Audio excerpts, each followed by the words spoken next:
Hi, I'm Tony May. Welcome to our show. First this evening, a surprising statistic. Florida has one of the highest divorce rates in the country. And now a growing number of baby boomers are facing life on their own. Here's our community perspective. I met the love of my life in college, and we got married, and we had 3 children together. We had a wonderful, I'd say first 20, 21 years. But 58-year-old journalist and avid collector of gargoyles, Karen Reyes, says that over the years, she and her husband found themselves going in different directions. That and infidelity led her to make the painful decision to end her marriage. According to a recent AARP study, as well as other research, a steadily growing number of people are ending long-term marriages. One of the reasons? Increased longevity. People start to think that, gee, I have a fair amount of time left in my life. Is this really what I want to be if the marriage was a troubling one? And in what is seen as a reflection of major social change in America, in 66% of cases, it is the women who are calling it quits.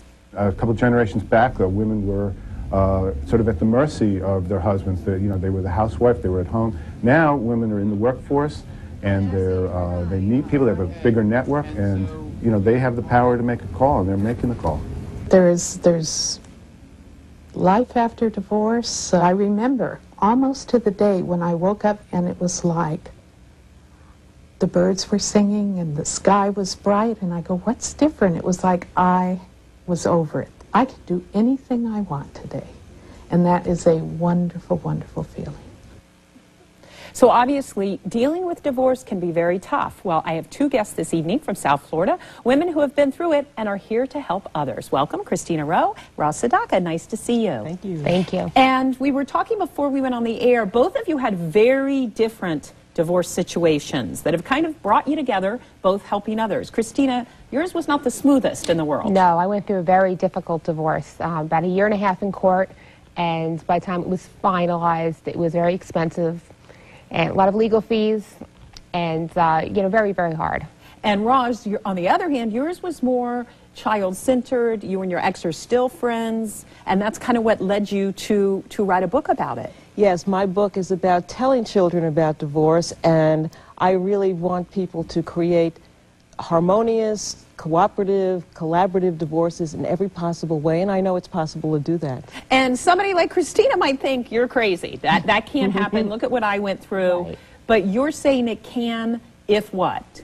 If parents become adults and don't get involved in the resentments, the anger, the hostilities that they feel, no matter how you feel about your ex, you have to remember that you are a parent, and that other parent is going to be parenting with you for the rest of that child's life, and you do damage if you don't think first before you act. It's the decisions you make that will affect your children not only in the next few years, but the next few decades. And Christina, what you went through, is that kind of why you said, I don't want anyone else to go through this, I want to have some basic tips in your book that help, or was this more of a cathartic thing? Actually, it was a little bit of both, but my main reason for writing the book was to help other women, because I didn't want any other women to go through what I went through. And when I went to the bookstore looking for books on divorce, they were all written by lawyers, mediators, therapists, nobody who actually lived through a difficult divorce.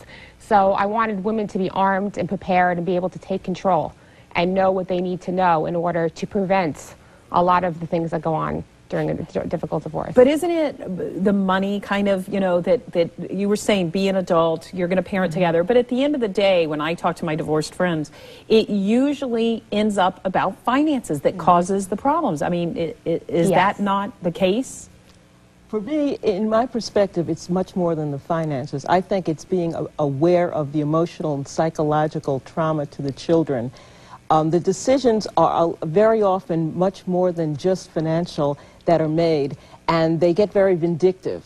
And parents want to hurt the other spouse, and the children become intermediaries. And they want to share secrets, and they want them spying. Right. And they want children to make decisions, and they confide information that's adult information that children shouldn't hear. And those are the areas that I really want to guard them against and alert them about, so that they can make decisions that are in the child's best interest, and ultimately it's in the family's best interest. And did you, Christina, in your friendship, I know you've worked together professionally, have you found that even if you have a bad start or a bad, beginning to a divorce, that the kids can be brought back in and kind of turn it to a healthy situation? Yeah, I mean, when you're going through a divorce, you have to put the kids first, and you can't. It's very difficult. It's easier to tell people now, don't badmouth the kid, badmouth the other parent, but it happens, But it's very important that you don't do that. That you keep the kids, like Rosalind was saying, out of it. And you have to be very careful because the psychological damage to children of divorce is very severe. So no matter what you're going through, both of you really have to be on the same page with that and realize kids have to come first. Which definitely can be challenging, but Right. we're going to put information on how everyone can get both of your tips on how to do that, your book name, your website for the book, and we wish you the best luck. It's great information. I hope you continue to share it. Thank you. Well, thank you. Thank you. And Christina and Rosalind recently held a party, that's right, a party to help people celebrate divorce. And admittedly, there were some that were not so keen on their ex-spouses and some who were actually there with their exes. Here's a look. Here's a novel idea, celebrating divorce. Recently at Christopher's nightclub here in Fort Lauderdale, the largest ever and first ever celebrating divorce party was held. But it's the largest divorce party in the nation. So kick up your heels tonight, let go, and let's get started. So I met Rosalind, and she never had a divorce party, so we said, why don't we just have the biggest divorce party ever in South Florida and invite everyone to come and celebrate their new life.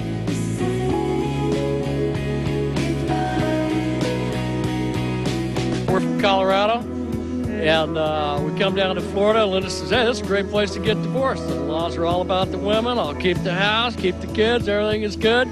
So that was it. So she divorced me when we came out of Florida. Oh, it's great. We love being divorced. It's the best way to go.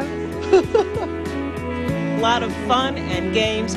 Bring your friends and bring your sense of humor is the theme of it all, and we're going to do some funny things. Well, I'm lucky enough to never been married, but engaged 3 times, so I dodged about 3 bullets. It's time to come out and celebrate our new lives and to party and have fun.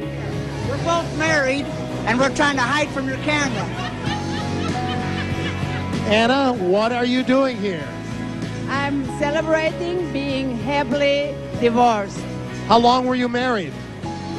The first time or the second? The first time. The first time I was married by 8 years. Wonderful. Wonderful. And the second time?